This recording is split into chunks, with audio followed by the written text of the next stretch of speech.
Merci d'avoir choisi Canal 7 pour vous informer. Mesdames et messieurs, bienvenue à cette édition d'information de la mi-journée sur votre nouvelle chaîne panafricaine. Ouvrons ce journal avec le président tunisien Moncef Marzouki qui a annoncé ce samedi face à la presse sa candidature à l'élection prochaine.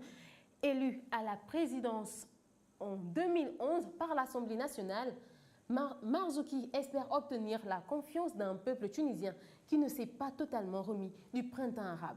Suivons ce commentaire.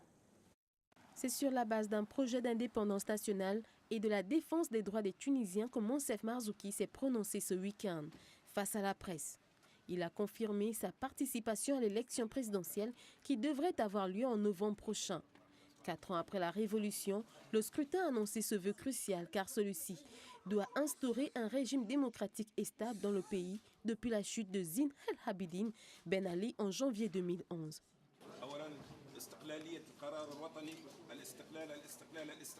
D'abord l'indépendance nationale, l'indépendance. La deuxième question, c'est la défense de toutes les libertés, des buts politiques de la révolution et ensuite des buts économiques et sociaux, surtout dans les régions défavorisées. C'est une question que j'ai défendue toute ma vie et je vais continuer à la défendre à travers cette candidature. À 69 ans, il avait été élu fin 2011 par les députés de l'Assemblée nationale. Classé comme opposant historique de Ben Ali, Moncef Marzouki tient à travailler avec tous les partis politiques, tant les islamistes que les partis dits laïcs. Pour lui, c'est le seul moyen d'assurer une transition vers des institutions démocratiques et pérennes. À cet effet, il promet à ses électeurs une transparence du scrutin. J'ai confiance dans le peuple tunisien. Il sait qu'il a servi et qu'il peut le servir. Personne n'a le droit d'acheter le pouvoir avec de l'argent. Le pouvoir s'achète par la lutte et la conviction du peuple, mais il ne s'achète pas avec de l'argent corrompu. Je mets en garde le peuple tunisien de cette corruption qui est le plus grand danger contre l'expérience démocratique actuelle. Perturbé par une succession de crises politiques provoquées par des groupes djihadistes, le pays aurait dû organiser ses élections il y a 2 ans. À noter qu'une pléthore de personnalités tiennent à succéder au chef de l'État sortant. C'est donc un scrutin qui s'annonce plutôt rude pour Moncef Marzouki. Plus de 120 chefs d'État et de gouvernement se retrouvent mardi à l'Assemblée nationale, à l'Assemblée générale de l'ONU. Le sommet visera à donner un nouveau souffle aux négociations sur le réchauffement climatique. Une rencontre qui suscite d'ores et déjà des réactions à travers le monde, à l'instar de la grande mobilisation qui s'est déroulée dans les rues de New Delhi en faveur d'un accord définitif sur la production et la maîtrise des gaz à effet de serre. Les détails avec Karnoa Toumenge. C'est une manifestation monstre qui a été organisée samedi dans les rues de New Delhi. Plusieurs milliers de personnes se sont retrouvées en prélude à la prochaine Assemblée générale de l'ONU mardi à New York. Le sommet vise en effet à donner un nouvel élan aux négociations sur le réchauffement climatique, sujet à achoppement en raison du déni de leurs responsabilités par certains États. Ici, dans la rue, les manifestants savent qu'il ne s'agira pas d'une session de négociation, mais les participants devraient annoncer des engagements qui faciliteront un accord définitif et contraignant à la prochaine conférence internationale de Paris fin 2015. Le réchauffement climatique préoccupe énormément l'Inde puisque le pays subit déjà les conséquences de changements climatiques dans les basses terres qui risquent davantage d'être inondées en raison de l'élévation du niveau de la mer et de la survenue d'orages de plus en plus violents. Selon des sources concordantes, l'objectif des négociations est de limiter à 2 degrés Celsius le réchauffement par rapport à l'ère pré-industrielle. Or, selon les scientifiques, si les émissions de gaz à effet de serre se maintiennent à leur niveau actuel, la planète gagnera 4 à 5 degrés à la fin du siècle, de quoi alimenter les inquiétudes en Inde. Depuis le parachèvement des négociations de la Convention 4 sur les changements climatiques en 1992, l'Inde maintient le principe de la responsabilité commune mais différenciée, une position qui est souvent mal perçue. En économie, le marché chinois s'ouvre à l'arachide sénégalaise. C'est l'aboutissement de 6 années de discussions. Cet accord devrait donc permettre d'optimiser la filière de l'arachide au Sénégal. Mais cela implique d'assainir l'environnement de la production et de la commercialisation de ce produit. Un reportage de Roland Djakou. L'arachide au Sénégal est désormais accepté en Chine, suite à des négociations difficiles et longues qui datent de 2008. Face à la presse ce mercredi, le ministre de l'Agriculture et de l'Équipement rural s'est félicité de cet accord qui devrait permettre d'optimiser la filière arachidière. Nous sommes revenus de Chine avec une nouvelle que nous considérons comme une bonne nouvelle.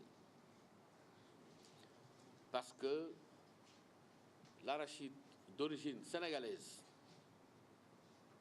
est désormais accepté en Chine.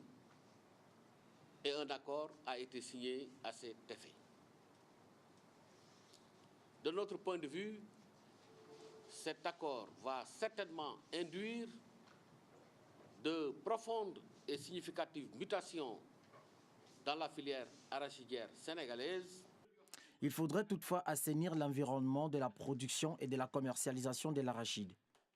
Il est important de préciser que la filière arachidière sénégalaise, telle qu'elle fonctionne actuellement, mérite des réformes profondes. Et dans le cadre de ces réformes, il ne faut pas exclure notre tissu industriel. Le Sénégal souhaite obtenir de la Chine un accompagnement dans la transformation de ses produits agricoles, particulièrement l'arachide. Le rendement moyen par hectare de cette denrée est de 950 kg au Sénégal contre 3500 en Chine. Nous allons au Nigeria où les créateurs et les passionnés nigérians et africains de bandes dessinées, de jeux vidéo et d'animation se sont retrouvés pendant 2 jours au Lagos Comic Con. Retrouvons Roland Djakou pour le compte rendu. Le Lagos Comic Con a réuni hier samedi 20 septembre 2014 à Lagos au Nigeria les passionnés de bandes dessinées, de jeux vidéo et d'animation dans l'optique de valoriser le savoir-faire nigérien. Ce que nous voulons réaliser, c'est amener les gens de l'art visuel, de l'animation, des jeux vidéo, du cinéma, des arts et de la culture sur le même toit. Nous voulons éviter que chacun soit dans son coin. Nous voulons tous être sous un même toit afin de promouvoir l'art local, l'animation locale et l'industrie du jeu vidéo au Nigeria. Ce salon du geek a permis au public venu en masse d'apprécier les créations locales qui ont encore un peu du mal à dominer sur les comics étrangers.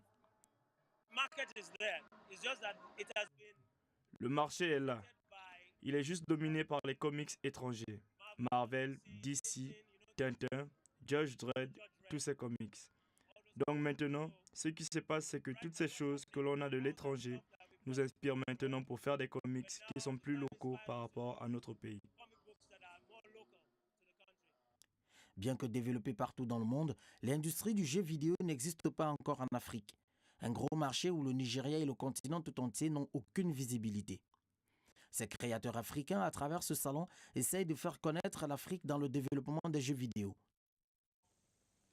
Enfin, sport, la CAF a attribué samedi l'organisation des CAN 2019, 2021 et 2023 au cours de son assemblée générale extraordinaire qui s'est tenue au Caire en Égypte. Le Cameroun organisera donc l'édition de 2019, la Côte d'Ivoire accueillera celle de 2021 et la Guinée ouvrira ses portes aux nations du football africain en 2023. Willy Tonangoy de Bambara pour plus de précisions.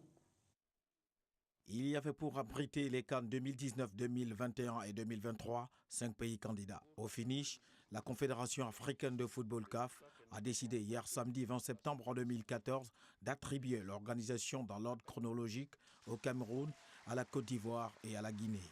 L'annonce a été faite par le président de la CAF, Issa Yatou, lors d'une conférence de presse au siège de l'Union africaine à Addis Abeba en Éthiopie, à l'issue d'une présentation des dossiers et d'un vote de son comité exécutif. En tout, 5 pays s'étaient portés candidats, l'Algérie, le Cameroun, la Côte d'Ivoire, la Guinée et la Zambie.